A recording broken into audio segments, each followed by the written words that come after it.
Bonjour à tous, Azure Newscast, deuxième épisode, c'est parti. Avant toute chose, un énorme merci à tous ceux qui nous ont suivis et qui nous ont fait des remarques très encourageantes. La preuve en est, on se lance dans un deuxième épisode, espérons que ce soit une grande série.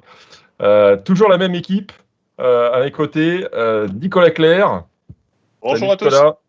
Salut. Et à la régie et avec nous bien sûr Stanislas. Bonjour à toutes et à tous. Voilà, donc on même programme que les dernières fois, à savoir une séquence sur les news. On va passer avec vous en revue l'actualité. Et puis ensuite, un sujet que l'on va approfondir. Je laisserai Nicolas vous le présenter après cela. Eh bien c'est parti, on attaque sur le changelog. Alors Nicolas, à toi l'honneur. Alors une des nouveautés, donc le premier point, donc c'est la sortie en GA donc d'un composant qui s'appelle l'AGIC, donc l'Application Gateway Ingress Controller. C'est un module applicatif pour AKS, pour Kubernetes, qui va permettre d'utiliser donc le service Azure appelé Application Gateway directement comme un reverse proxy piloté par AKS. Donc on verra ça un peu après dans le cadre du dossier, puisque justement la thématique du jour dans le dossier, ça va être les ingress avec AKS et Kubernetes. Ah, vaste sujet que les ingress. Alors AKS supporte désormais des nouvelles SKU de machines virtuelles. Alex, qu'y a-t-il derrière ce nom cabalistique ? Magnifique nom, des machines à caster, c'est sûr, mais je vais vous expliquer un petit peu ce qu'il y a derrière. Donc, si vous regardez ici, la documentation est assez claire. Nouveau modèle de VM, toutefois avec deux particularités. La première, c'est que ça se repose sur un NVIDIA Tesla T4. J'expliquerai un petit peu plus cela en détail après. Et puis ensuite, que ça repose sur des processeurs AMD. Donc, on complète notre offre côté AMD. Donc du coup, comment décoder ce nom ? NC comme NVIDIA Compute, donc on sait déjà que c'est plutôt une machine pour faire du calcul intensif, exemple de l'entraînement de machine learning ou des calculs scientifiques et mathématiques un peu avancés. AS comme AMD dans les séries premium, et puis T4 parce que c'est un processeur T4 qui le distingue des autres, des V100 et autres P100. Et -V3, là, je laisserai à chacun le loisir de s'exprimer sur le sujet. Je cherche encore le pourquoi, mais c'est un petit peu pour aiguiser notre curiosité. Donc, toujours sympa des équipes produits de nous inventer des choses comme cela.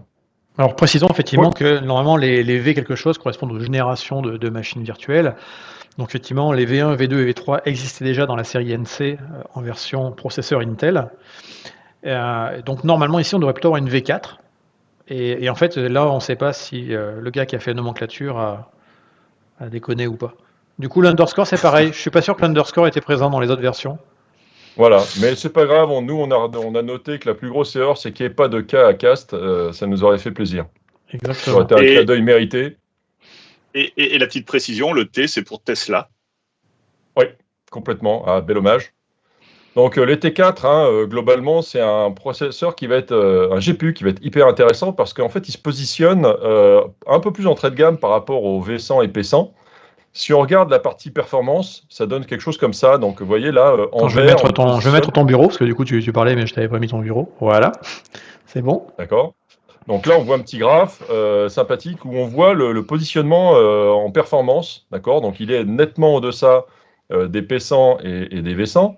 Mais, en contrepartie de quoi, on a aussi un prix qui est hyper intéressant. Vous voyez qu'il y a des comparaisons de VM relativement équivalentes, c'est-à-dire j'ai un peu plus de cœurs, j'ai 4 cœurs de plus, 12 cœurs sur des machines à base d'Intel et de P100, V100, alors que là j'en ai 16 sur la version AMD Tesla. Mais j'ai un petit peu de moins de RAM. Le fait est, c'est que regardez la différence de prix. Je suis à un quart du prix. Donc ça veut dire que c'est vraiment une machine qui est attendue parce qu'elle va nous permettre de faire des entraînements de machine learning avec pas mal de puissance à un prix hyper intéressant. Et je compléterai également qu'une autre, je pense que ça doit être le cas aussi. Sachez que dans AKS, on supporte les instances spot, donc on peut avoir, si c'est des entraînements, on peut se permettre éventuellement de perdre une machine si elle est décommissionnée par l'approche spot, et que spot sur certaines VM, on peut avoir une économie en fait de 90%, avec la contrainte qu'à tout moment la machine peut être préemptée. Donc à voir effectivement si cette NC T4 supporte également le spot, qui là pour le coup la rendrait super intéressante. Donc actuellement en preview, faudra attendre un petit peu avant d'avoir ça de façon définitive. Parfait.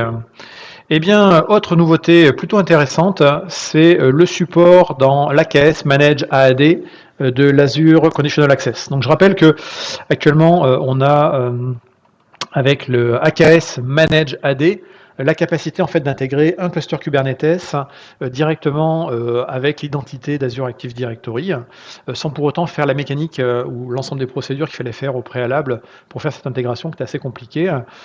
Donc là, l'idée en fait, c'est que simplement c'est une option en fait d'installation du cluster AKS qui va automatiquement en fait associer le cluster avec l'Azure Active Directory et qui va permettre du coup, lorsqu'on appelle l'API server, de s'authentifier avec soit on va dire des credentials humains, soit l'équivalent d'un SPN. Donc avec l'utilisation de kublogin. Donc, quand on est un humain, l'intérêt de cette nouvelle fonctionnalité, c'est qu'on va pouvoir donner des conditions d'accès, donc l'Active Directory, Azure Active Directory Conditional Access, donc de dire par exemple, je vais me connecter à cet API Server sous réserve, par exemple, d'utiliser du multifactor authentication. Donc là, je vais vous montrer à quoi ça peut ressembler dans les conditions qu'on peut avoir. Voilà. Donc là, ici, on peut par exemple imposer dans les conditions pour pouvoir accéder à l'API Server, d'avoir fait l'authentification forte avec par exemple l'application Microsoft Authenticator ou une authentification par SMS ou avoir un token type FIDO. On peut également imposer des choses comme faire ça depuis un device qui est marqué comme compliance par rapport aux règles de l'IT. On peut également faire ça, forcer l'usage de l'accès à l'API Server depuis des machines qui sont jointes au domaine Azure AD en mode hybride. Ça, c'est pour les postes en Windows 10. Et puis, on peut rajouter éventuellement quelques éléments supplémentaires. Donc là, l'idée, en fait, c'est de renforcer une fonctionnalité de contrôle, en plus de simplement du login mot de passe, et de demander d'autres choses en plus pour être certain d'accéder à l'API Server, d'où la notion de condition. Si on respecte des conditions supplémentaires, en fait, on peut accéder à l'API Server, donc c'est-à-dire qu'on sécurise encore plus l'API Server quand on l'expose notamment du côté public sur Internet. Hop, et bien la suite, le support par Nicolas, effectivement, pas par Nicolas, mais par les équipes d'AKS, dans les clusters Windows, quelque chose qui s'appelle le WinDSR. Alors je vais te laisser un petit peu nous expliquer tout ça. Au départ, on s'est un peu posé la question quand on a vu ce changelog. Alors, le WinDSR, donc déjà, c'est une fonctionnalité liée à Windows. Donc, on a parlé d'AKS, c'est le support de WinDSR par AKS. Donc, ce qui veut dire que, bien entendu, ça ne sera supporté que sur les nœuds Windows qui tournent sous AKS. AKS, on peut avoir des configs hybrides avec des nœuds Linux, des nœuds Windows. Les nœuds Windows, on va pouvoir activer cette fonctionnalité. Cette fonctionnalité, quel est son rôle ? C'est tout simplement d'optimiser le trafic réseau et l'impact en termes de performance que peut avoir des couches de virtualisation entre containers, entre VM qui sont utilisées pour dans le cadre notamment de clusters de type AKS, mais aussi dans d'autres environnements du moment qu'on a de la notion de virtualisation. Donc là, on a sur cette capture écran qui est issue donc de la doc du blog du post de blog. Sur WinDSR, on a un exemple où on a deux pods qui ont besoin de communiquer entre eux, qui sont connectés à des switches virtuels, bien entendu, puisque tout est virtualisé. Et en fonctionnement normal, on va avoir en fait un trajet et un parcours des paquets et des communications à l'intérieur de ces couches réseau qui va être systématiquement symétrique. C'est-à-dire que quand le pod 1 doit dialoguer avec le pod 2 qui se trouve sur la droite, il va bien entendu envoyer ces paquets qui vont traverser les couches réseau, aller jusqu'à la partie route et repartir pour ensuite remonter jusqu'au pod 2. Et pareil pour la réponse. La réponse qui va être envoyée par le pod 2 à direction du pod 1 va suivre exactement le même trajet de manière symétrique. Ça, c'est le fonctionnement normal quand WinDSR n'est pas activé. On a systématiquement ce fonctionnement équilibré des parcours des paquets. Avec WinDSR, bien entendu, lors du premier trajet, on va avoir les couches complètes qui vont être parcouru, sauf que là, on a une intelligence qui va être mise en place et on va s'apercevoir que le pod 2, il est connecté au même switch que le pod 1, mais avec, du coup, on n'aura pas forcément l'obligation de retraverser toutes les autres couches si on souhaite optimiser les temps de trajet. Et là, dans ce cas-là, le paquet de retour de réponse à notre pod 1 va passer directement et suivre un trajet plus court, donc optimal, puisqu'on traverse moins de couches réseau. Et on va donc gagner quelques microsecondes, quelques millisecondes, qui, dans un environnement fortement chargé, peut faire la différence. Alors, un des impacts, quand on active WinDSR, bien entendu, c'est l'amélioration des performances dans ces conditions-là. Par contre, étant donné qu'on ne traverse pas toutes les couches réseau habituelles, on peut avoir des effets de bord, notamment quand on travaille avec des flux SSL, des choses comme ça, où en fait, par exemple, le SSL offloading qui a été fait par les load balancers, là, ne serait plus fait au retour et on risque d'avoir des petits effets de bord de ce type-là. Donc, c'est extrêmement intéressant. C'est à avoir en tête dès qu'on travaille avec des nœuds Windows dans un environnement AKS. Donc là, on a la feature qui est en GA, donc c'est ce qui est annoncé dans le changelog. Mais en dehors d'AKS, au sens général, dès qu'on va vouloir optimiser le trafic réseau dans un environnement virtualisé, WinDSR, c'est une fonctionnalité à regarder de plus près. Alors DSR, bel acronyme, voulant dire Direct Server Return. Et là, effectivement, avec ton schéma, on comprend bien effectivement que la réponse repasse directement sans passer par l'ensemble des couches de paravirtualisation. Une bien belle fonction, Marisa. Alex, il y a eu quelques petits changements également au niveau de la configuration des custom nodes. Après des nouveautés bien lourdes et bien costauds, je vous propose un tout petit peu de raffinement pour faire en sorte de tailler votre AKS sur mesure avec la capacité de mieux paramétrer les nœuds exogènes à votre cluster, donc ceux qui ne seraient pas dans le pool système géré par AKS, mais par les autres pools et dans lequel le système de kubelet est utilisé. Donc là, je peux définir un certain nombre de paramètres qui vont ajuster le fonctionnement de ces kubelets. Exemple, la capacité de maîtriser la façon dont les logs sont gérés. Vous savez que les logs ont tendance à prendre un petit peu d'embonpoint. Donc là, j'ai la capacité à gérer la taille maximale de ces logs et de laisser ensuite le système gérer la rotation tout seul pour moi. À ce même titre, je peux gérer aussi le nombre de process autorisés à l'intérieur du pod. Donc tout ça pour avoir une plus grande maîtrise de mon infrastructure. Alors, un autre sujet qui est plutôt pas mal dans la partie preview, c'est l'arrivée d'une fonction ou de channel d'auto-upgrade au niveau du cluster AKS. Et ça, Alex, tu vas nous en parler parce que c'est une chose qui nous était demandée par certains partenaires ou certains clients qui, justement, avaient vu ce genre de fonctionnalité chez des concurrents à nous. Ouais, donc une fonctionnalité vraiment hyper pratique et bienvenue. Alors, je sais que c'est un sujet qui t'affectionne particulièrement, mais visiblement, tu n'es pas le seul. De nombreux utilisateurs l'attendaient avec impatience. Vous savez qu'il y a quand même un challenge avec Kubernetes, c'est de suivre le montée de version. Donc, c'est un projet qui est extrêmement actif, avec beaucoup de nouveautés qui arrivent avec un rythme très soutenu. L'équipe Azure AKS fait en sorte de suivre ce rythme-là, de nous offrir les versions le plus tôt possible, en les intégrant proprement. Et du coup, il reste à notre responsabilité de faire les mises à jour des clusters que l'on maintient. Donc, du coup, on va être intéressé par avoir une solution qui nous permette de le faire de façon assez automatique. Et c'est ce que fait justement cette fonctionnalité d'auto-upgrade. Alors, à noter que ça a été fait de façon assez intelligente parce qu'on a découpé les upgrades en différents channels. Donc, exemple ici, la capacité à me pousser uniquement les mises à jour contenant des patchs, donc très bien pour les mises à jour de sécurité. Vraisemblablement, pas de breaking change sur ce channel-là.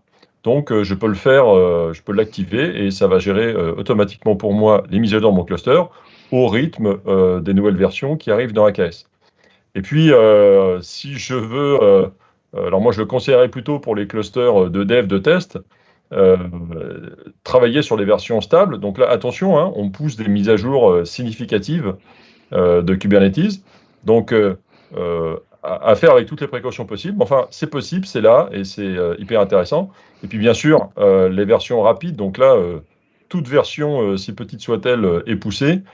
Et pour le coup, ce qui me permet, moi, de tester, par exemple, dans le cadre d'intégration continue, la compatibilité de mon application et de repérer très en amont les problèmes que chaque version pourrait générer. Donc, vraiment super pratique. Notez que pour l'instant, c'est en preview. Donc, comme d'habitude avec les previews, il faut activer la feature, hein, une petite ligne de commande AZ Feature Register spécifique à ce service-là. Et puis, une fois que c'est activé, eh bien, je peux générer automatiquement cette fonctionnalité sur mon cluster, à savoir ici, AKS Update, et puis je lui donne ici le paramètre Auto-Upgrade Channel, en lui donnant le channel qui m'intéresse. C'est pas plus compliqué que ça.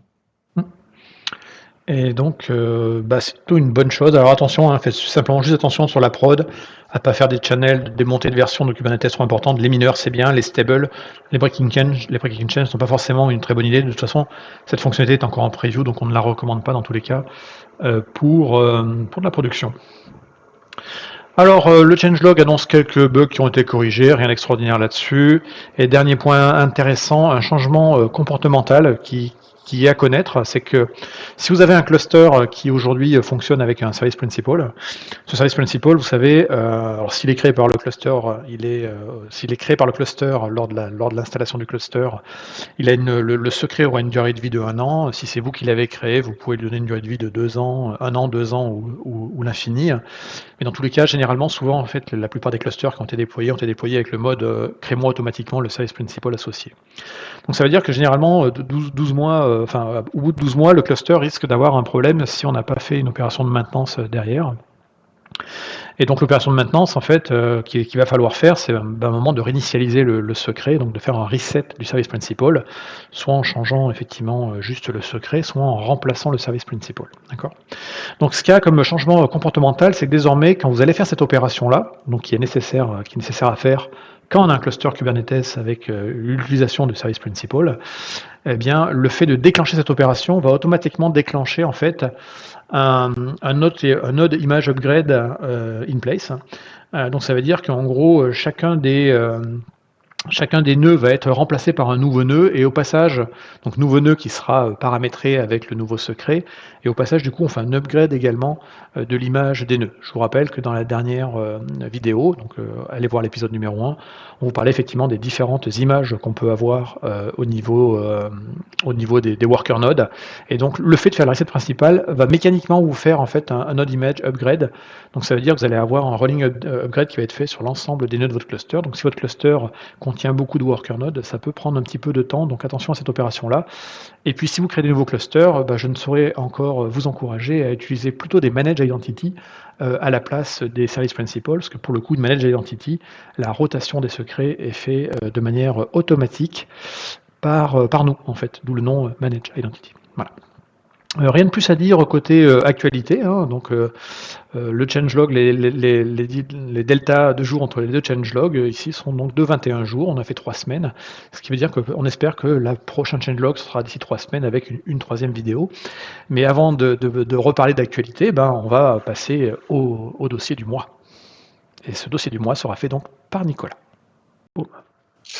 Le dossier du jour, la gestion des flux entrants dans AKS, dans Kubernetes au sens général, c'est ce qu'on entend souvent parler sous la notion d'ingress, et on verra qu'il y a souvent, non pas forcément mésentente, mais mécompréhension, mauvaise interprétation sur un certain nombre de termes. Donc c'est fort possible que je sois repris par mes deux collègues pendant mon discours, donc n'hésitez pas. On ne ferait pas ça, nous, c'est pas notre genre. Non, c'est pas le genre de la maison. Voilà.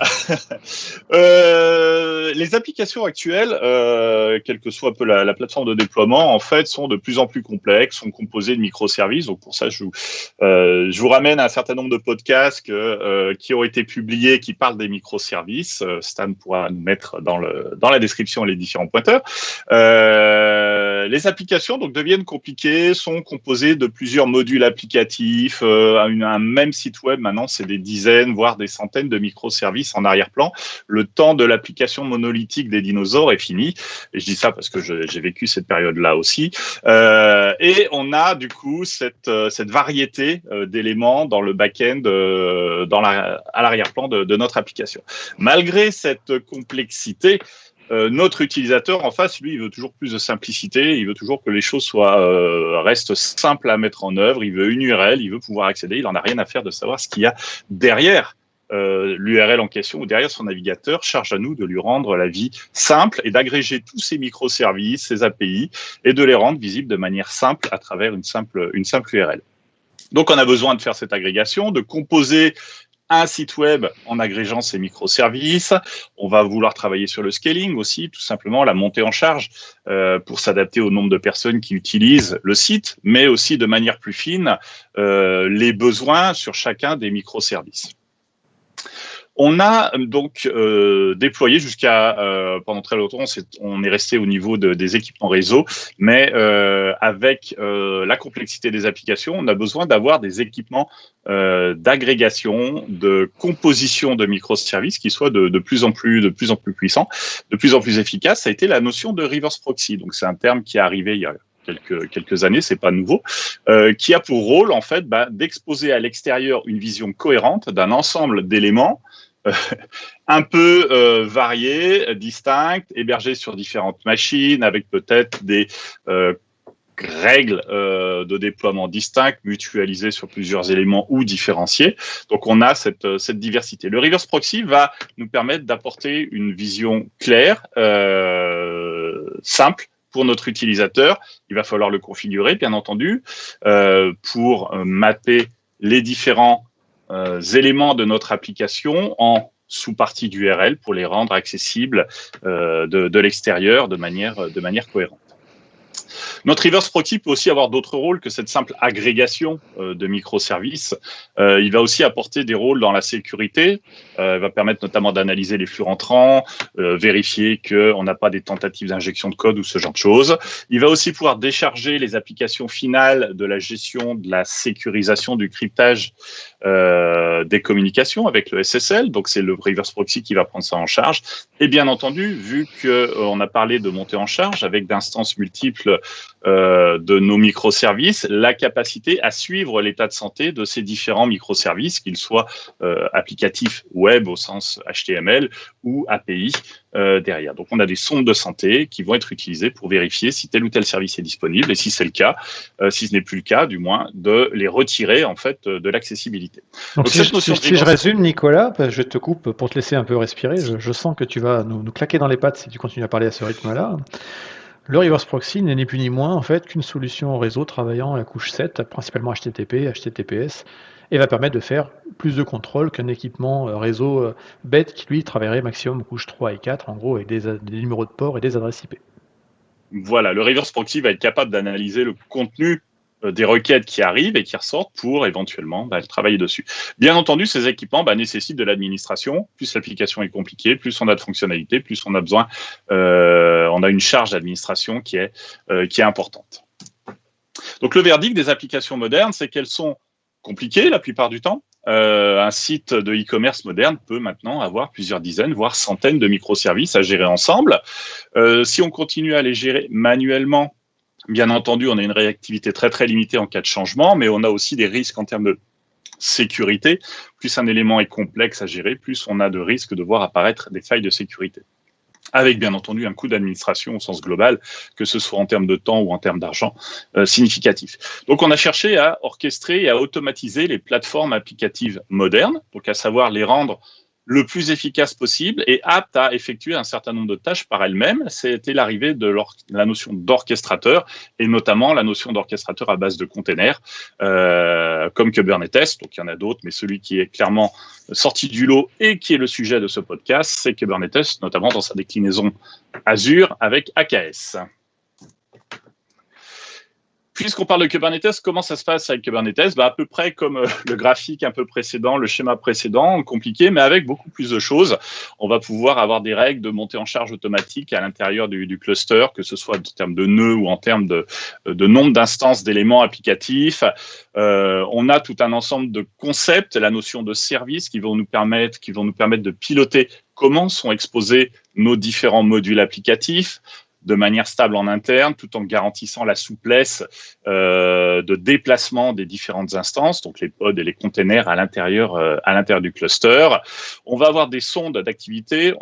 Des sondes, on en a déjà parlé juste avant dans le cadre du reverse proxy, mais là, on va avoir deux types de sondes. Les sondes d'activité qui vont vérifier que le pod, au sens une instance de container qui s'exécute, est techniquement en marche, donc elle a bien été créée, que le container est démarré, mais aussi la sonde de disponibilité, où là, on vise l'application qui tourne à l'intérieur du container pour s'assurer qu'elle est apte à traiter des requêtes. Pourquoi ? Parce qu'on peut avoir une application qui met un peu plus de temps à démarrer, elle a un cold start, un démarrage à froid un peu lent, et on attend que l'application soit capable de traiter les requêtes pour lui envoyer les requêtes qui arrivent. Donc tout ça, bien entendu, étant extrêmement puissant, Kubernetes fournit tout un ensemble de descriptions des applications, de localisation, d'adressage, le nommage des différents composants qui tournent dans notre cluster à travers une brique applicative qui est centrale, c'est la notion d'API serveur. C'est un peu le grand chef, le grand Manitou d'un cluster Kubernetes qui a la vision sur tout ce qui se passe à l'intérieur de notre cluster. Donc, pour faire un peu du concret, au lieu de rester dans les concepts, on va déployer dans notre cluster AKS une application très simple qui est composée de 5 microservices. Chaque microservice va donner des informations sur des vieux ordinateurs, donc des années 80. Je parlais de dinosaures, on n'en est pas loin. Je ne rentrerai pas dans les guéguerres de savoir si c'est le Commodore 64 ou l'Atari ST qui sont mieux que l'Amstrad ou l'Amiga. Bien sûr, ça ne sert à rien de rentrer dans ce débat parce qu'on sait tous que c'est l'Atari ST qui était le meilleur. On est bien d'accord, hein. Tout à fait. Voilà, donc là, le but, c'était d'avoir un sujet un peu sympa. Je ne dis rien, les fans d'Amiga savent. Pour justifier l'agrégation de microservices en un site Computers of 80s qui va nous permettre d'accéder à ces informations-là avec quelques volontés d'avoir une URL simplifiée, soit d'utiliser le chemin de l'URL pour accéder à un microservice, soit d'utiliser un nom de domaine complet pour accéder à un service, bien entendu, rajouter le support du SSL dessus. Le premier déploiement qu'on va faire dans AKS, donc là j'ai déjà déployé un cluster AKS tout près dans Azure. J'ai déployé mes 5 microservices sous la forme de réplica set. Réplica set, pourquoi ? Parce que ça va me permettre de gérer la montée en charge individuelle de chaque service et de les exposer à travers un service au sens Kubernetes du terme, donc à savoir un point d'accès stable avec une adresse IP stable dans le temps. Et là, donc dans ce cas-là, ce service va exposer une IP externe pour accéder à chaque microservice. Donc là, on est dans le cas un peu historique où chaque application, chaque microservice a sa propre adresse IP, son propre nom DNS, aussi je m'amusais à les configurer, et chaque microservice est accédé indépendamment, donc charge à l'utilisateur de faire son choix et de savoir où il doit aller, ce qui n'est pas le cas parce que la plupart des utilisateurs veulent être guidés et avoir un élément simple à mettre en œuvre. On va regarder ça très rapidement. Je vais donc basculer sur non pas la création du cluster, mais sur le déploiement de cette version de l'application. Donc à savoir, je crée un ensemble de réplica set. Donc là, j'ai déjà mes containers qui ont été déployés dans une registrie de containers, donc un système de stockage qui centralise l'ensemble de mes images binaires de mes containers, prêts à être utilisés par Kubernetes. Et là, je configure donc l'application que je souhaite déployer. Donc là, cette application, elle va être composée de 5 microservices, en l'occurrence, chacun sous la forme d'un réplica set, avec un nombre d'instances que je souhaite créer. Donc là, par exemple, pour le microservice Amstrad CPC 464, je configure 2 instances, ce qui est très demandé, et j'indique où se trouve le microservice en question, donc quelle image, merci, je souhaite utiliser pour faire tourner cette application. Le container en question, l'application expose l'application sous le port 8464 en HTTP. Donc, il n'y a pas de SSL, on est vraiment sur du basique, une appli web qui répond à HTTP. Et j'ai ensemble de mes... Puisqu'on est entre nous, petite astuce quand même pour les uns et les autres, on est d'accord, hein, le tag latest, c'est uniquement dans le cadre de cette démo. On vous conseille bien sûr en prod de ne jamais faire ça. Alors, de pouvoir reproduire systématiquement votre déploiement. Tant qu'on est dans la démo, l'objet réplica set n'est jamais utilisé dans la vraie vie, hein, à part pour une démonstration. On utilise toujours l'objet deployment, qui est un surensemble du réplica set. Et le deployment, c'est gérer la notion de rolling update, ce qui n'est pas le cas avec un réplica set. Voilà. Si je veux faire des montées de version, on va plutôt prendre du deployment. Tout à fait. Voilà. Et du coup, dans le cadre de la démo, le but, c'est de disponible. voir ce qu'il y a au-dessus après l'ingress. Voilà, je reste sur les éléments basiques, mais si vous voulez récupérer, le code sera disponible. Vous avez bien entendu le fichier pour déployer à base de deployment et non plus de réplica set. Voilà. Donc, on déploie ici nos cinq microservices. Et comme on l'a évoqué, les microservices doivent être exposés. On va créer des instances de services au sens Kubernetes du terme. Et là, je vais explicitement indiquer que mon application qui s'appelle Amstrad CPC 464 va être exposée à travers un service de type load balancer sur le port 80 et va faire un mapping de port, donc va router les requêtes sur le port 8464 de l'application Amstrad CPC. Ce qui se passe derrière, c'est que quand on va instancier ces éléments-là, mon load balancer va avoir une IP publique et je vais me retrouver, donc dans le cas du schéma qu'on a évoqué jusqu'ici, avec chaque réplica set que je retrouve donc du coup sur le côté droit ici. Hop, j'arrive plus à dessiner, c'est pas grave. Mes réplica sets à droite qui vont être exposés sous la forme d'un service accessible à l'extérieur. Voilà. Donc, si on s'amuse à vérifier que tout fonctionne correctement. Donc, pendant ce temps-là, quand on parle de service et qu'on le fait de type load balancer, quand c'est instancié dans un cluster AKS, le cluster AKS a des privilèges de network contributeur minimum sur le réseau, ce qui lui permet, du coup, quand il voit dans du code YAML de définition d'un service qui a load balancer, il sait que ça veut dire load balancer externe, donc il va créer un load balancer externe Azure et une IP publique Azure. Et ça, c'est vraiment le control plane qui va faire cette opération-là. Voilà. Donc, hop, je récupère ça et j'ai tout déployé sous la forme d'un namespace. Ça me permet d'avoir des déploiements applicatifs isolés les uns des autres et d'avoir le même cluster qui va être réutilisé pour mes différents. Donc là, j'ai mes différents pods qui ont été déployés dans le namespace Computer of 80 No Ingress dans AKS. Alors, hop, si je ne me trompe pas. -N peut-être, hein, non? Non. Hop là. Alors.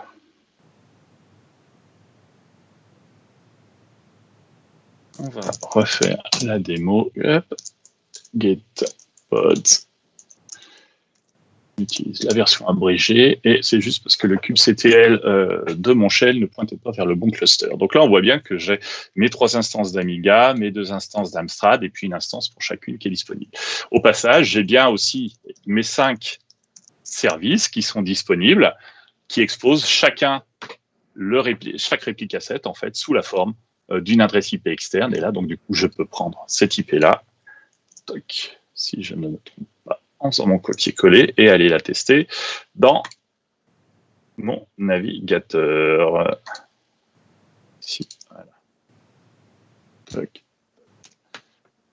Et je me retrouve bien avec un bel Amiga 500 affiché.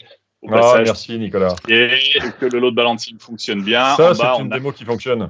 On a eu un peu le petit. On a même le nom du pod qui s'affiche en face. Si vous vous amusez à y aller, vous verrez bien que ce n'est pas à peu près. On a en mode tourniquet les différents pods. En mode tourniquet, c'est cela, oui. Ouais. Alors, si vraiment on prenait effectivement le mode tourniquet, dont on reparlera probablement tout à l'heure, hein, et le vrai terme qu'on devrait utiliser en bon francophone à la place d'un round robin, mais effectivement, on a tendance toujours à prendre les mots franglais, au moins en France, parce que si on prend le Québec, par exemple, ou nos amis québécois qui peuvent nous écouter, eux essayent d'utiliser les mots de la langue française. Effectivement, c'est plutôt un tourniquet qui sera utilisé à la place effectivement de round robin. Tabernacle, là, dis donc, t'as l'accent, toi, hein? Je fais ce que je peux. Il faudra qu'on demande à Franck Mercier s'il a pris l'accent du Québec. On va l'inviter, il faut qu'on l'invite. Voilà.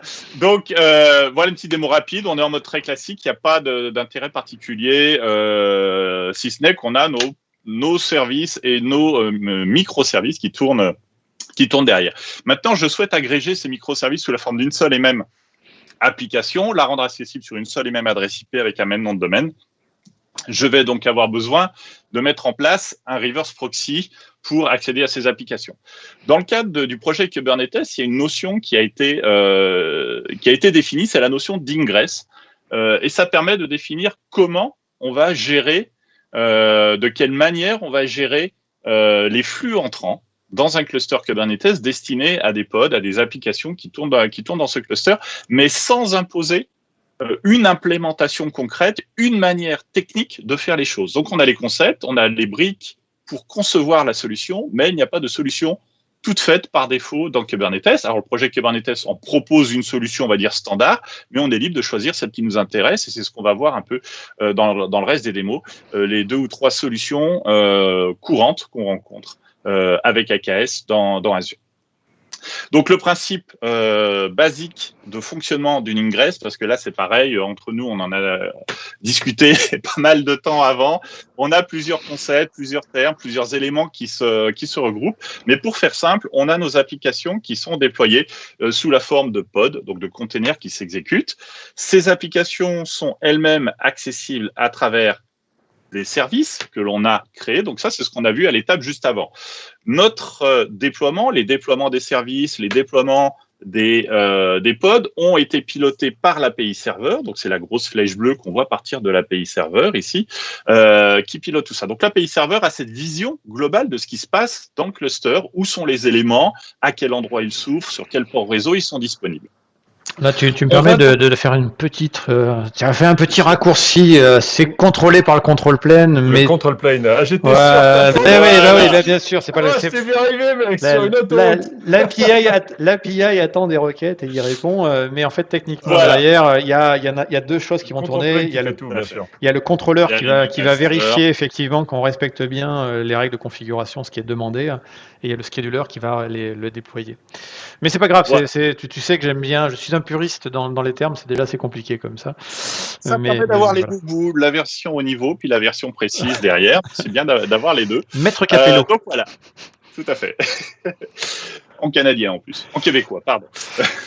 Et donc, notre API serveur nous permet d'accéder à l'ensemble des informations de configuration du cluster. Comme ça, je pense que j'ai bon au niveau de l'expression. Et on va chercher à alimenter notre reverse proxy de manière automatique pour que le reverse proxy qu'on va déployer sous la forme d'une ingress, au sens général, va être capable de s'adapter. J'ai un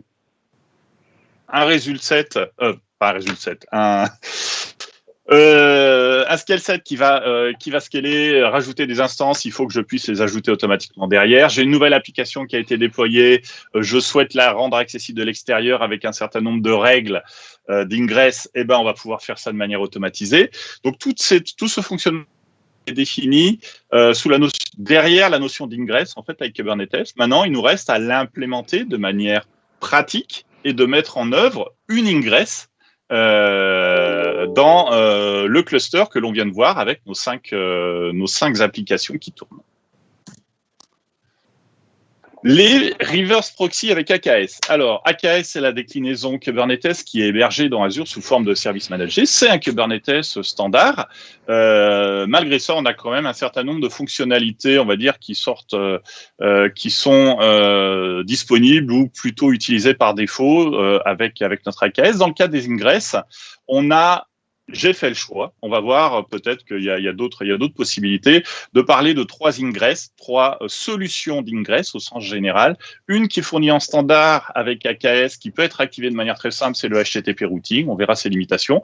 Un autre avec Nginx, qui est un reverse proxy, alors qui date pas des dinosaures, mais qui, pareil, a quand même un peu de bouteille et qui a été utilisé aussi bien en dehors des environnements de containers que comme solution quasi standard dans le cadre de solutions à base de containers. C'est d'ailleurs la solution préconisée officiellement par le projet Kubernetes. Et une 3e solution qui utilise ce coup-ci un reverse proxy qui est stocké à l'extérieur, qui s'exécute à l'extérieur de Kubernetes, alors que les 2 solutions précédentes, on va voir, sont des éléments pur Kubernetes qui tourne à l'intérieur de Kubernetes. Bien entendu, il y en a d'autres. Traffic, qui est un reverse proxy qui monte pas mal, dont on entend parler. Il y a Envoy et HAProxy aussi qui sont Traffic à noter quand même d'origine française. Hein, un petit cocorico placé ça et là. Et qui est bien. Go de tête, si je me souviens bien. Et qui marche très très bien d'ailleurs, y compris avec d'autres plateformes de microservices, que j'ai eu l'occasion d'utiliser il y a quelques années. Ouais, la team Atari ST, elle est plutôt quoi, elle? En fait, il y a plein de bons choix. Donc, comme tu l'as dit, si au départ on ne sait pas trop quoi prendre, de prendre la solution de reverse proxy supportée nativement dans le projet Kubernetes IO, c'est Nginx. Il y a également la version de Google Cloud, mais ça ne va pas nous arranger dans le cadre d'Azure. Après, effectivement, le choix de dire est-ce que mon reverse proxy est à l'intérieur de mon cluster ou à l'extérieur, c'est un choix qui peut être lié à l'environnement, à la gestion du cluster. Donc, si on met tout à l'intérieur, ça veut dire que le reverse proxy, il va consommer des ressources du cluster AKS. Donc, ça veut dire qu'on va l'implémenter sous la forme de pod dans le cluster et que ça va consommer un petit peu. Mais l'avantage, c'est que c'est gérable en termes de mise à jour avec les fonctionnalités automatiques de Kubernetes, etc. Le faire à l'extérieur du cluster... c'est réversible, pour le coup. Bah oui, c'est bien entendu. Voilà, c'est qu'on peut le mettre dans Azure, en dehors d'Azure, ailleurs, etc. Ce qui peut être pratique. Et donc, si on le met à l'extérieur du cluster Kubernetes, tu peux le mettre sous la forme d'un service managé. Donc là, ce sera par exemple Azure Application Gateway, Nicolas va en parler tout à l'heure. On peut mettre également un cluster, la solution de reverse proxy à l'extérieur du cluster sous la forme d'une appliance réseau, physique ou virtuelle, parce que ça peut marcher effectivement avec une appliance physique. Alors, dans le cas d'Azure, c'est rare qu'on parle d'appliance physique, mais on a plein de NVA comme du FortiGate, du Palo Alto, du F5, du NetScaler, qui sont aujourd'hui déjà instanciés par nos clients sous la forme de appliances virtuelles et qu'on peut utiliser comme étant la solution de reverse proxy qui sera consommée effectivement par Kubernetes. Alors, juste, le maître Capello que je suis va revenir. Le ingress sera vraiment la définition, l'objet de Kubernetes qui définit les règles. Le ingress controller dont on va parler, c'est celui qui prend ces fameuses règles d'ingress, donc qui sont au format Kubernetes, et qui les transforme vers la solution de reverse proxy. Donc ça va être transformé vers la solution comme Nginx, ou vers un NetScaler, ou vers de l'Azure Application Gateway, etc. Donc d'où la notion de ingress controller. Donc on a vraiment le reverse proxy qui est le contrôleur, on a le ingress controller, et puis on a le ingress. Et effectivement, la liste, elle est très très longue de choix ici. Je vous propose de switcher sur quelques tableaux que j'ai trouvés qui sont assez intéressants. Voilà. Si j'enlève cette petite chose qui est ici. Donc, je mettrai les URL dans l'article associé à cette vidéo, mais il y a des gens qui ont fait du coup des tableaux comparatifs parce qu'il y a plein de solutions honnêtement. Et en fait, le choix d'une solution, au départ, quand je l'ai dit, quand on part simple, il vaut mieux prendre le Nginx, qui n'a pas toutes les options du monde, mais qui fait déjà pas mal de choses. Et puis au fur et à mesure qu'on a des besoins qui évoluent en termes de méthodes d'authentification, de protocoles supportés, etc., là on peut avoir d'autres solutions. Donc il y en a plein. Hein. Ça peut être le ingress de Istio. Je crois que ça, Alex, c'est ton petit plaisir. Alors moi, la team Amiga est plutôt team Istio, c'est sûr. Ouais. Et d'ailleurs, je vais faire perdre quelques cheveux au maître Capello parce que chez Istio, par exemple, il y a une notion d'ingress pour respecter la terminologie, la dichotomie Kubernetes, mais ça s'appelle une gateway. Ouais. Donc, on définit une gateway et pour encore brouiller un peu les pistes, il se trouve que Istio repose sur Envoy. Et Envoy, on va le retrouver chez pas mal d'autres acteurs en tant que base, si on veut, sur laquelle ils ont construit leur solution. Donc, c'est un peu le reverse proxy qui est piloté par les autres. Pour le coup, pourquoi j'aime Istio, c'est parce qu'en fait, je dirais out of the box, j'ai de quoi gérer le trafic entrant dans mon cluster, avec cette histoire de gateway ou ingress, mais aussi le trafic à l'intérieur de mon cluster avec le mesh. Et ce, en utilisant la même techno, les mêmes méthodes de déploiement, la même capacité de survivion, etc. Donc voilà pourquoi moi j'ai une petite affinité, je dirais, avec Istio. Non, on a bien compris que tu vas faire le dossier Service Mesh prochainement. Oh, ça le sent. C'est bien prévu. Hein. Je suis désolé, je vais vous prévenir d'avance. Exactement. Prévoyez 2-3 cachets. Voilà. Donc, on a également, comme on l'a dit, un trafic qui est une très belle solution, des classiques aussi, HAProxy, et puis des choses comme vous voyez, par exemple, des acteurs plus connus dans le monde du réseau, comme Citrix avec la partie Netscaler ou F5. Et là, vous voyez bien, on parle bien d'Ingress Controller, parce que ça va aller piloter la solution de Citrix, qui est effectivement l'ADC de Citrix, ou ici l'ADC de F5. Donc ça, c'est un tableau, je vous mettrai le lien, il est assez intéressant, il contient pas mal de choses. On remarque d'ailleurs au passage que du point de vue des fonctionnalités, on a des choses assez intéressantes en termes de protocole, où certains vont supporter par exemple du gRPC, d'autres juste de l'HTTP, de l'HTTPS. Donc là encore, ça va dépendre un petit peu de vos besoins dans le choix. Commencer simple, et puis après évoluer, hein, c'est vraiment l'approche qu'on doit avoir avec Kubernetes, ramper, marcher, courir, et on fait ça au fur et à mesure, pas se chercher Donc, à faire la grosse solution. HTTP, HTTPS, C'est ils le le font commun. tous. Voilà. Donc là, vraiment, il n'y a pas de. Si Ouais. vous n'avez besoin que de ça, il n'y a aucun souci. Le HTTPS, avec une petite particularité, c'est que quand on prend une solution extrêmement simple ou simpliste telle que le Nginx qui est compris out of the box de Kubernetes, bah, quand il faut gérer le certificat, c'est un petit peu plus complexe. Il faut faire appel à un cert manager, etc. Voilà, il faut le faire un peu à la main. Quand on prend quelque chose d'un peu plus intégré, plus user-friendly, type trafic par exemple, bah, tout ça c'est fait tout seul et on n'a rien à faire. Ça a été Donc, packagé, voilà, c'était packagé par trafic. Ouais, voilà, effectivement. donc c'est des petites subtilités qui peuvent un peu changer la vie, notamment quand on commence et qu'on ne se sent pas de tout faire à la main soi-même.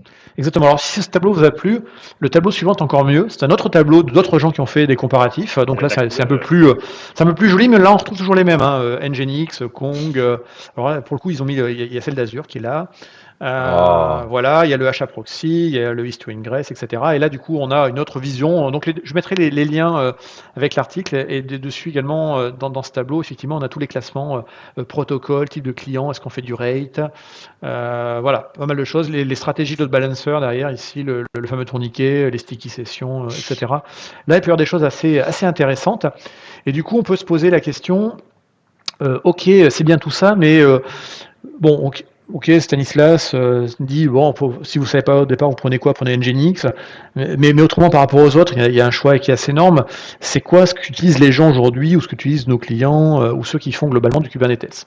Alors, si on regarde l'état du marché, on peut se baser par rapport notamment aux études, au rapport de la CNCF, pas la SNCF, hein, la CNCF, c'est-à-dire la Cloud Native Computing Foundation, donc ceux qui gèrent transport de containers dans les deux cas. Exactement, qui donc font des rapports tous les ans où ils interviewent les gens en leur demandant vous utilisez quoi.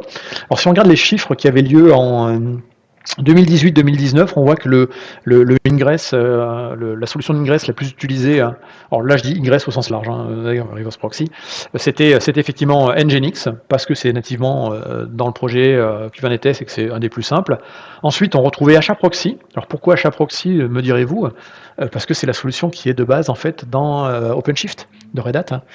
Et effectivement OpenShift est pas mal utilisé, donc mécaniquement c'est une bonne solution. Et puis après, effectivement, on commençait à voir le fameux Envoy dont on parle, qui lui-même est réutilisé dans Istio, dans Glue, dans Contour, et dans pas mal de choses. Et puis après, on en a un peu d'autres, vous voyez que après c'est très lissé. Donc ça, c'était 2018-2019, d'accord. On voyait une légère baisse de HAProxy, simplement que la volumétrie du marché Kubernetes a explosé au détriment d'une solution spécialisée qui est OpenShift, qui lui-même utilise Kubernetes. Voilà. Et donc j'ai récupéré là les chiffres du rapport de la CNCF de 2020, et là il y a eu un peu quelques changements. Alors là on voit effectivement que globalement ce que les gens utilisent c'est avant tout Nginx, là encore à 60%, voilà.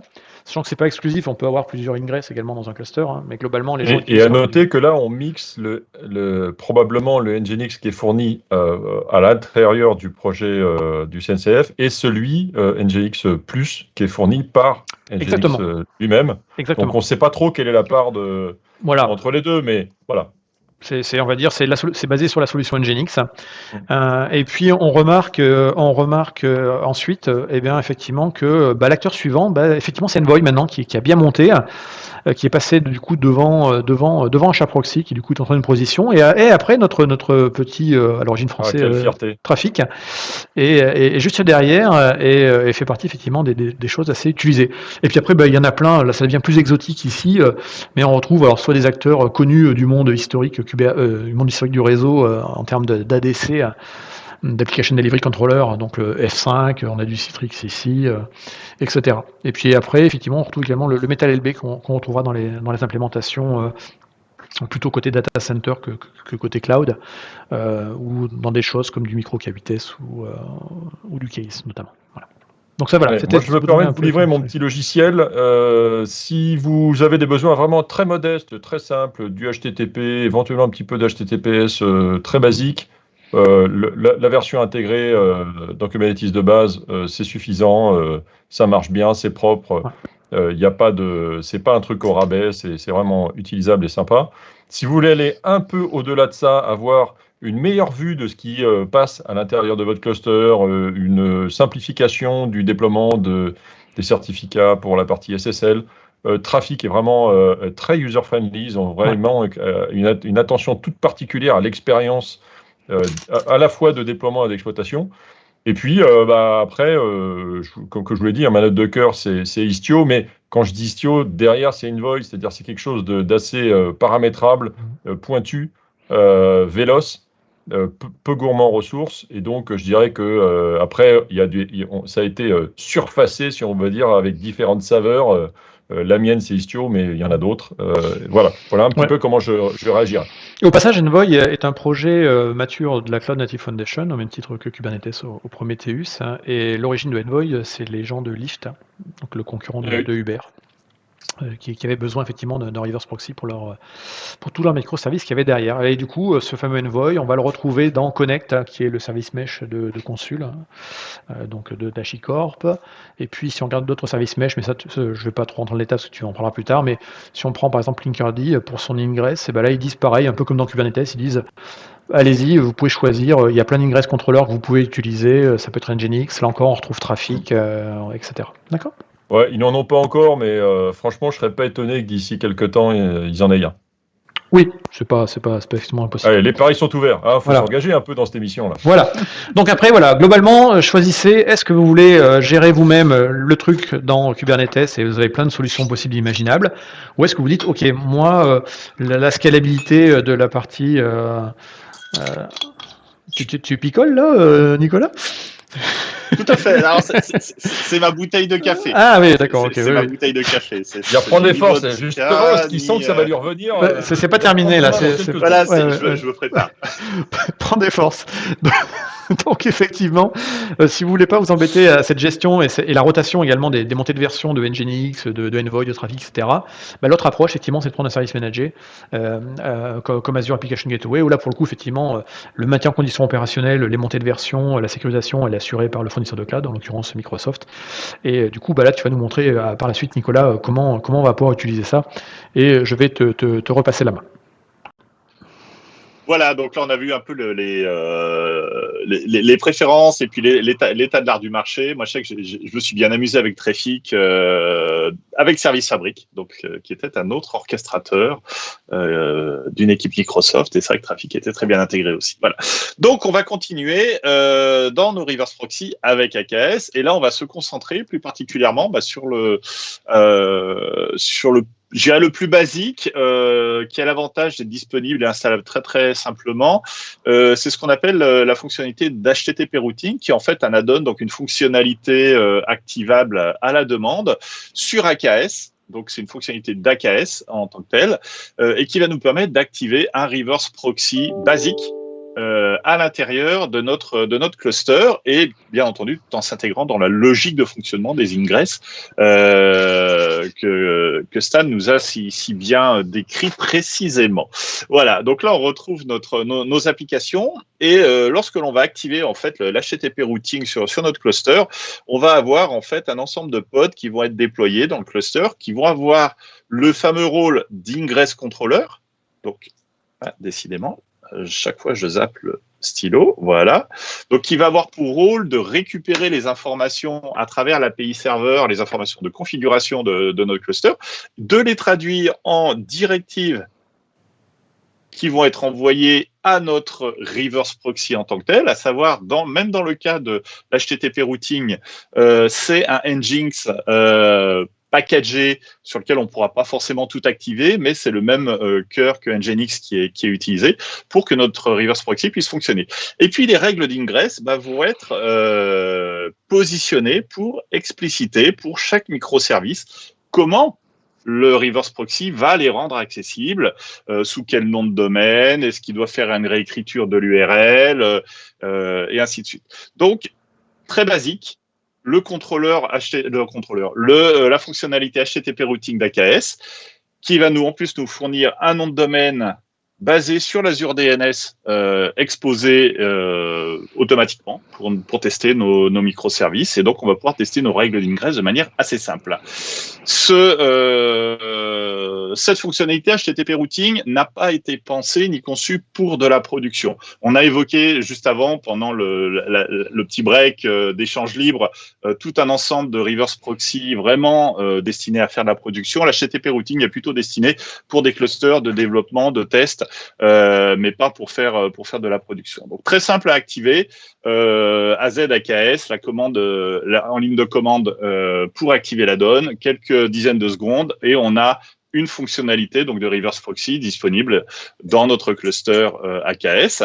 Et ensuite, il va falloir indiquer les règles d'ingress donc pour configurer notre reverse proxy. Et c'est ce qu'on va aller voir dans le code de notre application. Donc là, je vais revenir sur mes différents éléments et la partie HTTP routing ayant déjà été déployée sur mon cluster AKS, je continue bien entendu à déployer. Et là, j'ai utilisé un autre namespace au sens AKS. Ça a été évoqué tout à l'heure, je ne sais plus si c'est Stan ou Alex qui l'ont évoqué, mais on a la possibilité d'avoir plusieurs reverse proxy différents dans AKS. Donc là, en l'occurrence, on va voir qu'au fur et à mesure des démos, je réutilise le même cluster, mais à chaque fois, j'active des reverse proxy distincts. Donc là, en l'occurrence, ici, tout ce qui va concerner les éléments exposés à travers l'HTTP routing vont être mis dans un namespace particulier, Computer of 80, HTTP routing, je crée mon namespace, je déploie les réplicas et les services. Alors là, je ne vais pas rentrer dans le détail, c'est exactement le même code que ce que je vous ai montré sur la démo d'exposition directe des services à l'extérieur. La seule différence, c'est que une fois HTTP routing activé sur mon cluster, je vais configurer les règles d'ingress pour que mon contrôleur et le reverse proxy soient capables d'agir correctement tel que je l'ai souhaité. Et là, du coup, j'ai créé un nouveau fichier YAML, donc un fichier de configuration qui va être appliqué, qui va expliquer comment je souhaite, moi, développeur, moi, concepteur de mon application, comment je souhaite exposer suspense. Voilà, et là, on a arrive... envie de voir ce fichier, hein. Et voilà le fichier, c'est du YAML, alors c'est très lisible. J'ai une règle d'ingress, là en l'occurrence je l'ai nommée ING pour l'Amstrad CPC 464. Vous ne vous demandez pas pourquoi j'ai toujours mis l'Amstrad en premier, c'est un pur hasard, hein, je crois que c'est l'alphabet, c'est tout. J'indique que c'est une règle d'ingress qui va concerner les fonctionnalités liées à l'HTTP routing. Et derrière, je précise les règles pertinentes qui m'intéressent, à savoir quand une requête va arriver sur ce nom d'hôte bien précis, CPC 464, et après c'est le nom de domaine que l'HTTP routing m'a généré quand je l'ai installé, je route tout cela vers le service qui s'appelle Amstrad CPC CIP Amstrad CPC 464 sur le port 80, bien entendu, sur la racine, c'est quand c'est la racine qui est demandée. Donc, si je reprends ce nom de domaine-là, bien entendu, je l'ai déployé, je fais un kubectl apply sur ce fichier-là, et j'ai configuré les règles d'ingress pour chacun des microservices. Donc là, en l'occurrence, le squal, il va répondre sur ce nom de domaine-là. Pareil pour le Commodore 64. Lui, alors là, j'ai été un peu subtil. Au lieu de mettre Commodore 64, j'ai mis son petit nom tel qu'on a l'habitude de le voir, le C64. Et pareil pour l'Amiga et notre Atari ST, qui arrive en queue de peloton. Donc là, tu as fait X URL différentes en fait, donc ça crée dans la zone DNS de développement du HTTP routing des nouvelles entrées. Mais tu aurais pu utiliser le même nom avec derrière des chemins différents. Ouais. Je voulais en garder pour la suite. Donc, tu me lèves. Là, tel que c'est fait, il y a un peu de flexibilité offerte par cette définition de l'ingress qui est assez intéressante. Et pour vous éviter à chercher, il y a Kubernetes fournit un template avec des fonctionnalités telles qu'on les voit là, donc définition des règles, hein, tout bêtement, qu'on aurait pu enchaîner, hein, on n'en met pas qu'une seule, on peut en mettre plusieurs. Mais pour vous éviter à la chercher, il y a des fonctionnalités liées à l'implémentation elle-même du proxy qui peuvent être définies dans les annotations. En fait, ça regorge d'astuces. Donc, n'hésitez pas à aller regarder dans la doc des annotations de l'implémentation que vous utilisez, parce qu'il y a pas mal de choses qui se règlent par là. Ce qui évite en fait à chacune des implémentations de recréer un nouveau langage, donc de redéfinir des custom definition ressources. Hein, et de dire, voilà, je réutilise le truc standard fourni par Kubernetes, mais je ne me prive pas de rajouter des petites spécificités. Donc, regardez là, je sais que moi, ça m'a sauvé la vie depuis une fois. On capitalise du coup sur un tronc commun de fonctionnalités pour exprimer des besoins. Donc là, en l'occurrence, oui, j'ai créé des règles différentes à chaque fois, et puis après, on va voir qu'au fur et à mesure des démos, je concatène et je compresse un peu mes fichiers en mutualisant de plus en plus de choses. Donc là, voilà, j'ai mon nom de domaine qui est exposé, et bien entendu, si je retourne dans mon navigateur web favori, que je demande à accéder à ça, j'ai bien donc mon service qui est disponible et qui répond bien sur les différents domaines. Et là, du coup, si je m'amuse à changer, l'Amiga, bien entendu, est disponible, et ainsi que l'Atari ST, pour pas faire de jaloux. Voilà. Donc ça, c'est la règle simple en fait des ingress avec l'HTTP routing. On fait ça de manière très très simple. Ça reste très basique. Donc là, ce que j'ai fait, c'est que je voulais le montrer parce qu'il est très simple à utiliser. On peut l'activer sur des postes de développement. Ça marche très bien. On va passer à un deuxième reverse proxy. Donc, c'est celui qu'on a évoqué lors du petit break d'échange à bâton rompu. C'est Nginx. Et on va voir que on peut le déployer très, très simplement, bien entendu, sur notre AKS. Et que je suis allé un peu plus loin, puisque là, bien entendu, j'ai utilisé toujours la même manière d'exposer les applications. J'ai aussi configuré du rewriting d'URL. Donc, c'est ce que tu as évoqué, Stan, où tu indiquais qu'on pouvait tout à fait réutiliser le même nom de domaine et puis après utiliser des chemins différents pour router vers les différents microservices. Et puis, j'ai activé le SSL aussi, tant qu'à faire, pour avoir une application qui est un minimum sécurisée. Donc, quand on va déployer Nginx et Let's Encrypt sur notre cluster AKS, on va obtenir une configuration un peu différente. Donc, bien entendu, la partie applicative, elle ne change pas. Je suis toujours reparti exactement des mêmes réplicasets et des mêmes services pour dire, voilà, j'ai une solution de base et je ne veux pas la changer pour ma solution de reverse proxy. C'est la solution de reverse proxy qui va s'adapter à l'existant. Et là, Nginx, c'est un peu différent. On voit que la composition, elle est différente. On n'a pas les 3 pods distincts qu'on avait avec l'HTTP routing. On a déjà des instances redondantes de notre module applicatif Nginx qui joue le rôle aussi bien de contrôleur que de reverse proxy. Donc, redondant, ça veut dire aussi aux disponibilités. Ça veut dire que si pour des raisons quelconques, il y a une des instances qui tombe, on n'est pas embêté, il y a toujours les autres qui continuent à prendre le relais. Et on va avoir aussi les fonctionnalités de support du SSL et de s'intégrer notamment avec un Cert Manager, donc un gestionnaire de certificats. Et c'est ce qu'on va activer dans le cadre de la démo. Du coup, je vais exposer mes applications toujours sous le nom classique Amiga. Et ce coup-ci, j'utilise un DNS public dynamique pour répondre dessus, sous le forme du nom DNS personnalisé. Donc là, c'est un nom de domaine existant qui est géré par Azure. Donc c'est une zone DNS dans Azure. Et on va pouvoir aussi, bien entendu, faire du rewriting d'URL, ce qui sera la dernière étape de la démo avec Nginx. Et on va basculer direction le code. Donc pour le déploiement, en fait, l'activation d'Nginx sur le cluster AKS, c'est un peu plus compliqué que le simple enable add-on qu'on a vu avec l'HTTP routing. Il va falloir que je déploie Nginx de manière manuelle, entre guillemets, que je le configure. Donc là, plutôt que de tout refaire à chaque fois, je suis passé par un chart Helm qui va me permettre d'automatiser la configuration, de simplifier la configuration et le déploiement d'Nginx dans le cadre de mon cluster. Donc la première chose à faire, c'est de référencer le repo et de faire mettre à jour les références, la liste des éléments disponibles sur le repo. Et ensuite, au lieu d'utiliser le kubectl apply, j'utilise l'instruction Helm qui va me permettre d'automatiser et de déclencher l'installation de l'Ingress Nginx sur mon cluster. Donc là, j'indique que je veux 2 réplicas de Nginx. J'indique ensuite les contraintes de déploiement de mon Nginx. En l'occurrence, il est compilé pour Linux. Donc là, j'indique que je souhaite avoir des nœuds à base Linux pour le déployer. Je rappelle qu'on peut avoir des clusters hybrides AKS avec du Windows et du Linux, d'où l'intérêt de spécifier ça. Et quelques secondes après, j'ai mon Nginx qui tourne sur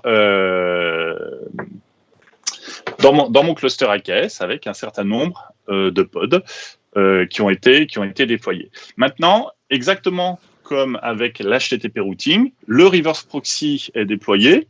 C'est intégré avec l'API serveur pour récupérer les informations. Maintenant, il va falloir que je configure mon application pour être exposé à travers mon reverse proxy Nginx. Et là, même solution que tout à l'heure, je repars sur mes bouts de code et je prends la solution Nginx. Toujours même sanction, je ne touche pas à mes fichiers de déploiement réplica service. Eux, c'est exactement les mêmes. Donc, tout au long de des démos, j'ai utilisé les mêmes. Je vais juste appliquer ce coup-ci des ingress adaptés à mon reverse proxy Nginx. Et en l'occurrence, voilà, c'est celui-là. Et on va voir que c'est relativement proche de ce que j'ai fait avec l'HTTP routing.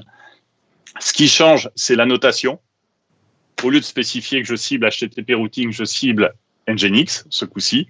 Et le reste derrière est quasiment la même chose que ce qu'on a vu pour l'HTTP routing, excepté le nom de domaine que j'ai changé pour pas qu'il y ait de chevauchement, mais pour aussi montrer qu'on peut utiliser d'autres fonctionnalités. Par exemple, ici, j'utilise nib.io, qui est un reverse proxy, un DNS dynamique. Alors, pas forcément pour de la prod, mais quand on veut faire des essais d'exposition de microservices, c'est très bien parce qu'on n'a pas à gérer la configuration du DNS. Il va répondre automatiquement par rapport au nom que l'on demande. Donc là, en l'occurrence, là, on a des libertés dans les règles. C'est vrai que là, le choix dans les exemples, c'était de travailler sur la notion de host. Donc, c'est CPC 464. quelque chose et Amiga quelque chose, etc.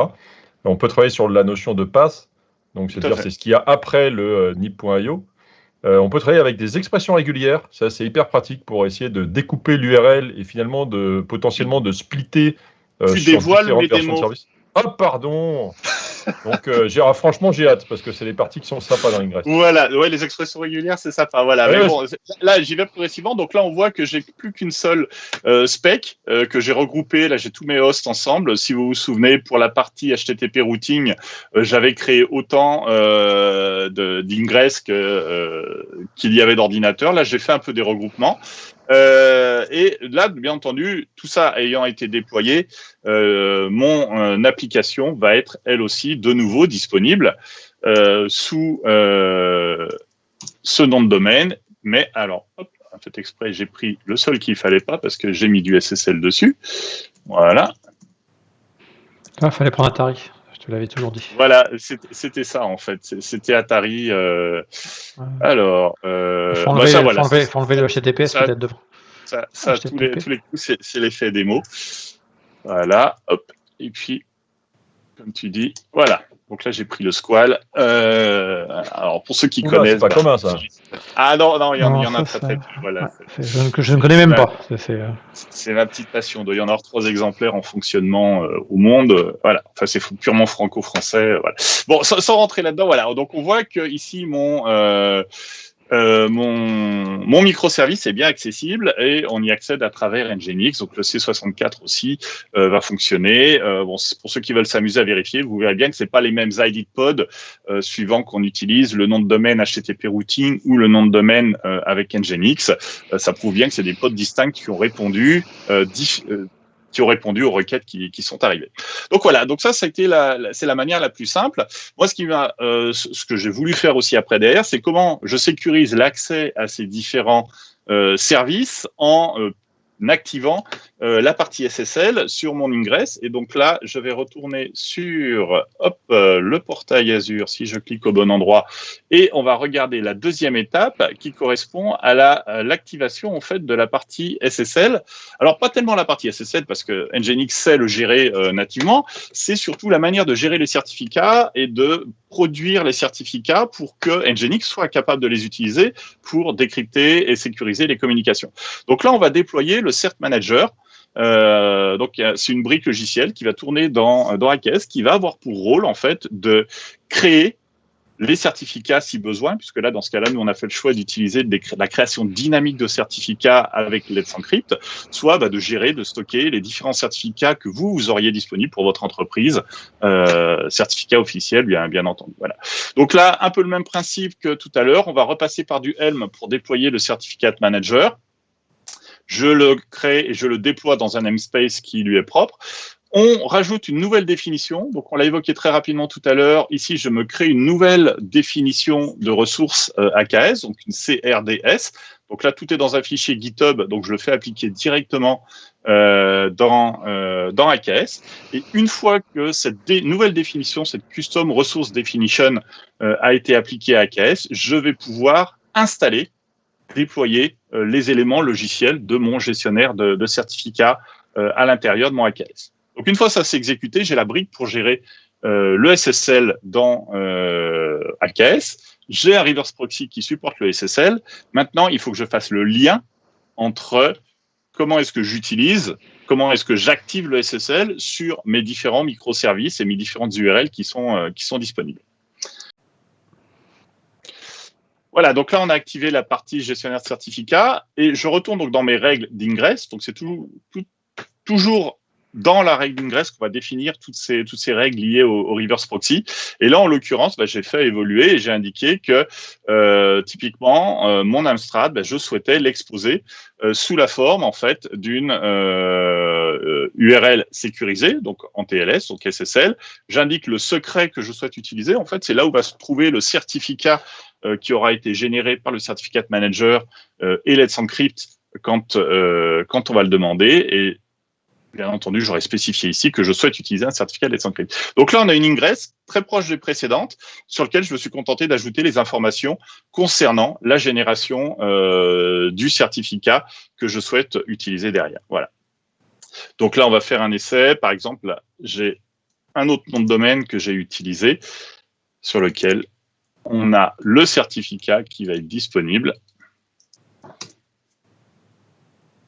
Donc là, c'est toujours mon microservice. J'ai bien un certificat qui est disponible. Mon site est sécurisé et j'ai utilisé, qui plus est, un nom de domaine custom pour exposer mon microservice. Le tout géré à travers mon reverse proxy Nginx en tant qu'ingress. La dernière étape, ça a été de faire du rewrite, de mettre en œuvre, plutôt que d'avoir 50 noms de domaine différents, d'avoir un seul nom de domaine racine sur lequel je souhaite ensuite créer des sous-chemins pour y accéder. Et en l'occurrence, ici, par exemple, j'ai utilisé les fameuses expressions régulières que tu nous as évoquées tout à l'heure, Alex, pour dire je souhaite, par exemple, que l'Amiga soit accessible sous le chemin /Amiga de cette URL principale, donc qui est l'URL que je vous ai montré juste avant. Et bien entendu, on réutilise le microservice Amiga existant qui est accessible à travers ce service-là ici. Donc là, il suffit que je retourne ici, que je mette mon /Amiga derrière. Hop. En majuscule. En majuscule. Juste pour ma non, c'est Amiga. Voilà. Ok. Voilà. Dans ton fichier qui décrivait effectivement ton voilà, le $, entre parenthèses, tout ça c'est nécessaire, ou on aurait pu marquer simplement un pass /Amiga /. Là, on a extrait, en fait, on a tout simplement extrait de l'URL que l'on a reçu un certain nombre d'éléments. On lui a dit, quand ça commence par Amiga, tu gardes tout ce qu'il y a après derrière et tu me l'intègres directement ici pour faire un rewrite d'URL. Ouais, cette expression-là, elle sert à permettre de gérer le fait d'avoir une URL qui se termine ou pas par un /, parce que sinon, en fonction des serveurs, c'est compris comme un répertoire ou comme une page. Or là, tu dégages toute ambiguïté en disant, tu prends le deuxième groupe de l'expression régulière, qui sera, lui, ce qui est derrière Amiga ou Amiga /. D'accord. Voilà. Ça sert Et juste donc, à ça. si on a derrière des sous-chemins encore qui, dans ce cas-là, seraient propres à mon microservice, eh ben, on aura automatiquement la réécriture correcte de l'URL pour que le microservice soit capable de l'interpréter. Parce qu'à l'origine, lui, il ne savait pas qu'il allait être exposé sous cette URL-là, /Amiga. Ok. Ça permet de remettre d'aplomb l'URL qui va être envoyée au service qui répond derrière. Voilà, on ne va pas tous les faire, ils sont tous faits sur le même principe. On peut aller très très loin sur la réécriture des règles, sur l'agrégation des différents services en travaillant sur les ingress.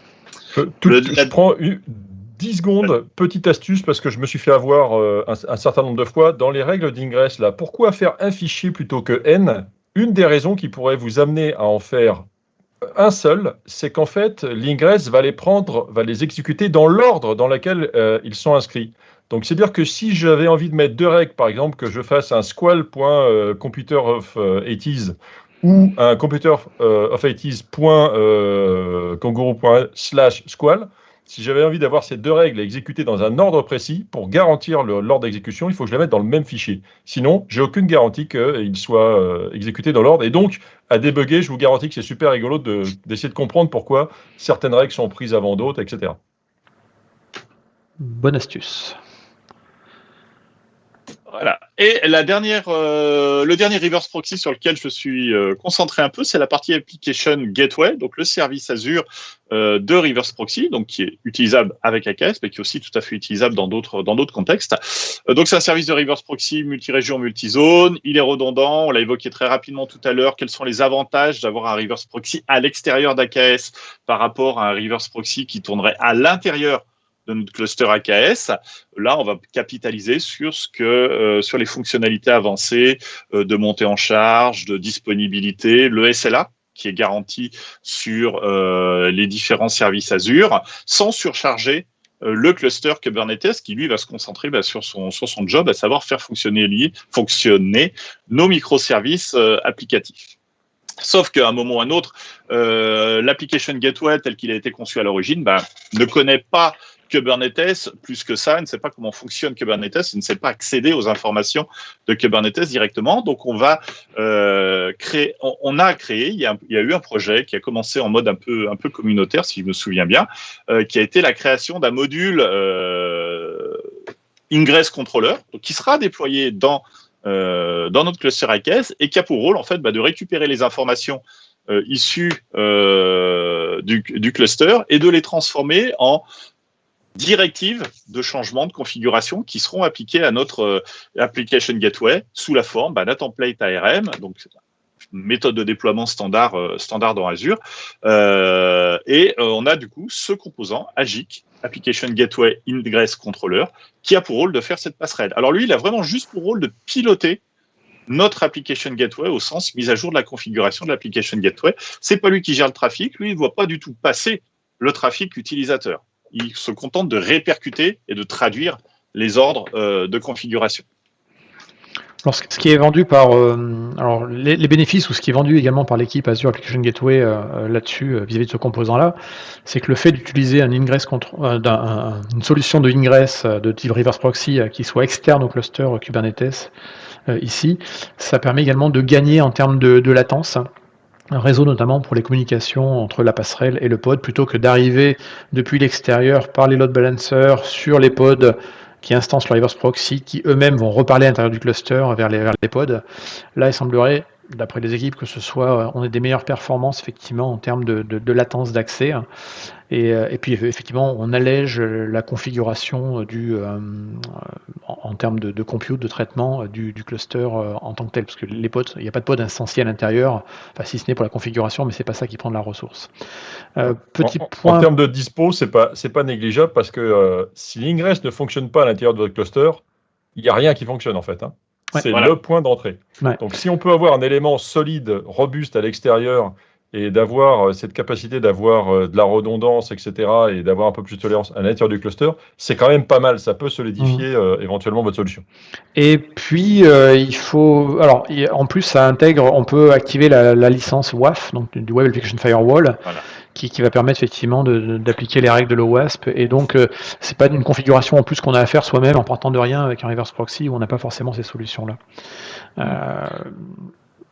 Est-ce que je parle du côté négatif ? Vas-y, n'hésite pas, c'est le but. Je pense que tout le monde va être intéressé pour avoir les infos. Je voulais juste montrer ce que tu disais tout à l'heure par rapport au côté performance. Justement, là, je montre le resource group dans lequel on a déployé le cluster AKS. Et là, mon application gateway est déployé dans le même resource group et surtout déployé dans le même VNet que le cluster AKS, donc il est capable de dialoguer directement avec les pods et avec les services, puisque ces services ont une IP, une adresse IP sur le VNet. Ok. Et donc, je parlais de le petit côté négatif entre guillemets de l'application gateway, si on peut le laisser négatif, c'est qu'il a un coût. On s'en doute bien, effectivement, on n'a pas à gérer son maintien en condition opérationnelle, ni ses montées de version, ni les nouvelles fonctionnalités. C'est un service PaaS, donc il est géré, managé par des gens de Microsoft. On est plus un utilisateur derrière de la solution. Ça veut dire effectivement, ça va coûter plus cher quand on est dans des petits environnements, entre guillemets, avec des petits clusters. On peut se retrouver avec un ratio entre le prix du cluster et le prix de l'application gateway qui paraît un peu décohérent, un peu pas cohérent, quoi. Où l'application gateway peut coûter cher si on met les fonctionnalités de WAF, etc. Mais là encore, l'application gateway, en fait, elle est vraiment conçue pour de la production. C'est rare qu'on ait un cluster avec 2 nœuds en production, ça en général sera un petit peu plus gros. Donc ça s'applique bien de la production sur des petits environnements. On doit se poser la question si le jeu en vaut la chandelle. Même si techniquement, effectivement, c'est intéressant, on peut se retrouver avec une facture où on se pose la question en disant mon cluster me coûte avec les X machines tant, et mon application gateway coûte un pourcentage qui n'est pas négligeable par rapport à l'ensemble. Donc ça, c'est une question à se poser. Par contre, il y a des bons côtés au-delà de ceux qu'on a cités. C'est dans les très bons côtés, c'est que on sait faire l'autoscaling sur la partie application gateway. Donc si le cluster Kubernetes lui-même est en autoscaling et que les pods sont eux-mêmes en autoscaling et que la plateforme se met à grossir tout d'un coup parce que je sais pas, c'est une plateforme de e-commerce et c'est les soldes, eh bien automatiquement en fait la partie application gateway sait scaler également en nombre d'instances et donc continuer à pas devenir un goulot d'étranglement. Et le deuxième élément, c'est que là encore, c'est un service d'Azure, donc ça veut dire que la partie log et monitoring va aller au même endroit où vont tous les services d'Azure, c'est-à-dire dans Azure Monitor et Azure Monitor Logs. Et du coup, c'est plus simple de corréler l'ensemble des logs avec des services managés tels qu'Application Gateway, AKS, et puis éventuellement, je sais pas moi, une base de données managée qui peut être le back-end des microservices. Et ben on a tous les logs au même endroit, et quand on corrèle un problème et qu'on fait du debugging, c'est quand même plus simple plutôt que d'avoir une source de log dans une solution de reverse proxy X, Y ou Z, plus un service cloud, plus quelque chose. Voilà. Clairement. Voilà, et ça rejoint ce qu'on évoquait pendant notre digression avant les démos, justement le choix des reverse proxy.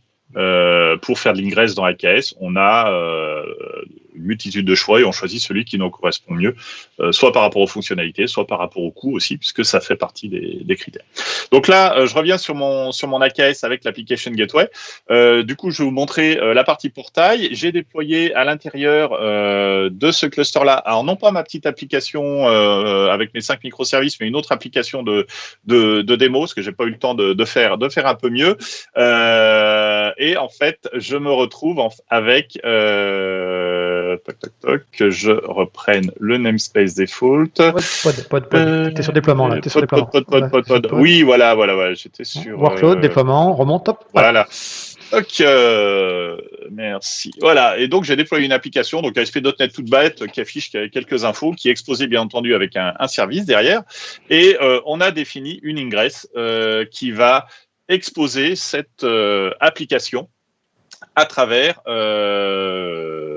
l'application gateway pour la rendre disponible de l'extérieur. Et lorsque cette ingress a été appliquée, je me suis retrouvé avec mon application.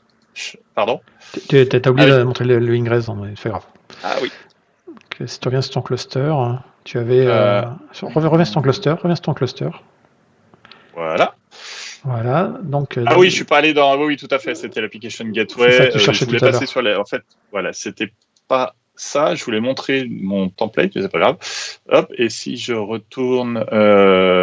Non, là, c'est l'application gateway, voilà. Donc là, je me retrouve bien avec une application gateway qui a un certain nombre de règles, dont un backend pool. Le backend pool, c'est les instances qui vont exécuter les requêtes vers lesquelles on doit router. Donc là, on voit bien un backend pool qui a été créé dans l'application gateway qui vise notre application ASP.NET qui est dans le cluster. un certain nombre de listeners, c'est les rules, voilà, que je cherchais. Je me retrouve avec des règles. On voit que les noms sont pas forcément très explicites parce qu'ils ont été générés automatiquement. Donc là, j'ai une règle qui me route le trafic vers le backend pool en question. Qui correspond à notre application ASP.NET.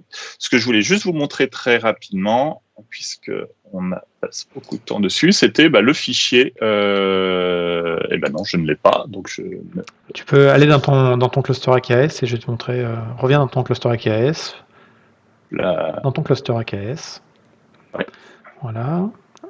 Descends sur la partie, voilà, dans le cluster. Tu vas aller dans la partie service and ingress, voilà. Et là, tu as l'onglet ingress, tu as service et tu as ingress. Reviens, remonte doucement, voilà, ici. Et là, ici, tu as ton règle ingress. Donc, l'intérêt des nouveautés, des ressources, des containers ressources dans le nouveau portail d'Azure, c'est que là, tu as le YAML que tu peux afficher, en fait. Viens sur le descend, overview, t'étais bien, voilà. Et viens sur le YAML. Et là, en fait, il y a le YAML tel qu'il a été déployé, en fait. Et donc, là-dedans, tu vas retrouver effectivement tout le détail, en fait, de tes règles d'ingress, les annotations ici, et tu as les informations supplémentaires qui sont effectivement quand ça a été généré, quelle est la version derrière. Mais là, tu as exactement tu as les annotations avec tes règles ici, load balancer, le ingress, tes chemins, et voilà, c'est ici. Donc là, on retrouve la partie que j'avais déjà explicitée dans les cas des autres démos, donc les rules, le HTTP, le pass. Donc on est sur des choses assez standards, plus toutes les particularités liées à l'intégration de l'application gateway. Bien entendu, tout cela fonctionne. Hop là, si je récupère l'URL en question, j'ai bien mon application qui est exposée à l'extérieur à travers mon application gateway. Voilà. Il y a moyen d'aller beaucoup plus loin. Après, c'est la partie C++ qui est spécifique à l'ingress. On va retrouver la configuration de l'application gateway, plus tout ce qui va être éventuellement rewriting, gestion du SSL, ces fonctionnalités-là. Mais là, on a du coup brossé un peu, alors non pas en détail, on a survolé les 3 principales types d'ingress qu'on pouvait avoir. Et en fonction de vos besoins, on creuse, on va un peu plus loin, on active certaines fonctionnalités, on déploie. Et on sélectionne surtout le bon reverse proxy adapté à vos besoins. Joli tour d'horizon, on voit que ça nous fait parler. Il y a tellement de choses à dire sur le sujet et c'est un sujet qui, c'est vrai que pour ceux qui commencent, peut paraître un petit peu complexe. Il y a pléthore de choix, il y a pléthore de possibilités, mais commencez petit, commencez vite et bien.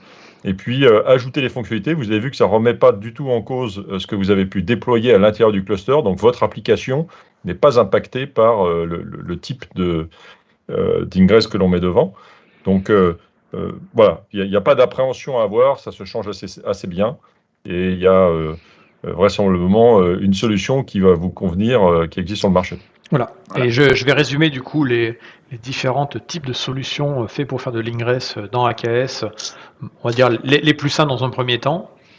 Étape numéro 1, on fait du dev and test, utilisez le add-on. Ça s'active simplement soit dans l'assistant graphique, soit dans la command line, soit en infra as code. Donc on active simplement en disant je veux le HTTP routing. Donc ça correspond effectivement à une chose qui sera installée automatiquement pour vous. Et c'est écrit dans la documentation, ce n'est pas fait pour de la prod, donc test and dev. D'accord. Deuxième option, effectivement, on prend le contrôleur, enfin la solution de reverse proxy la plus standard, celle qui est dans le projet kubernetes.io, là où il y a de la documentation, c'est de prendre un Nginx et d'utiliser du coup le truc standard. Et puis l'autre option, effectivement, dans Azure, qui après arrive naturellement, quand on se dit, bon, ok, je veux être capable de monter en charge, je veux une intégration avec l'ensemble, je veux peut-être le mutualiser avec d'autres services, que c'est mutualisable avec d'autres services, et bien je prends un Azure Application Gateway, et je vais utiliser du coup le Agik, qui sera cette petite liaison entre les deux. Et puis sinon, il vous reste après tous les autres, et là, après, libre à vous de chercher toute la documentation qu'il peut y avoir sur le net. Il y en a vraiment beaucoup, honnêtement, c'est difficile d'être exhaustif sur le sujet. Je pense qu'on a légèrement débordé par rapport à ce qu'on avait prévu, mais ce n'est pas grave. C'est la beauté de... Nous sommes bavards. On verra si... l'enthousiasme qui parle là.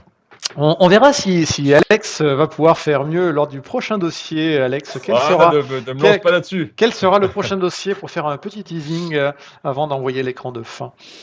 Alors, il y a forcément énormément de choses dont on a envie de vous parler. Là, on a parlé, par exemple, de service mesh. J'ai vu passer du Helm, par exemple, qui est un sujet aussi qui me démange un peu. Mais on va essayer la prochaine fois de parler de stockage et de dire, finalement, à un moment donné dans mon cluster, j'aimerais avoir une certaine pérennité des données. comment je fais pour gérer la persistance à l'intérieur de KS. Donc là, pareil, c'est un sujet qui fait couler énormément d'encre. On n'a pas fini de se reprendre les uns les autres et d'apprendre surtout.